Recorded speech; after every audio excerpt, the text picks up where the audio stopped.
Цената на струјата од 1 јули останува иста и нема да се менува до 1 јули 2020 година.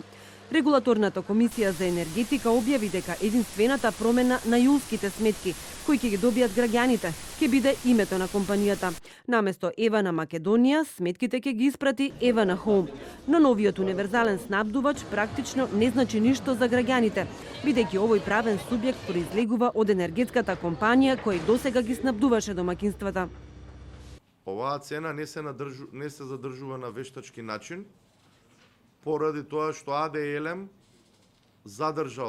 остварил добивка во 2018 година, таа изнесува некаде 29 милиони евра, се отвара поголем простор на Елем за продажба на вишоци на електрична енергија, така да и во 2019 година Елем ќе ја задржи својата финансиска стабилност.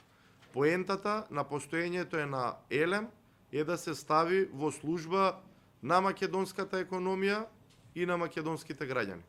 Председателот на регулаторна вели дека Елем на аукцијата која се одржа во средата понудила цена од 34,5 евра за мегават час и со тоа се обврзала да ги задоволи целокупните потреби на малите потрошувачи и на домакинствата и за нив нема да се увезува струја. Елем ќе ги обезбеди потребите на регулираниот пазар и ќе има плюс дополнителни количини за продажба на слободниот пазар на електрична енергија, кои што според очекувањата се дека ќе бидат повисоки во однос на минатата година. Беслимовски вели дека маржата од 11,5% на универзалниот снабдувач треба да му ги покрие сите трошоци на работењето, да му обезбеди средства за ликвидност и одреден профит. Процентот на наплата на сметките на Евана изнесува помеѓу 92 и 92,5%.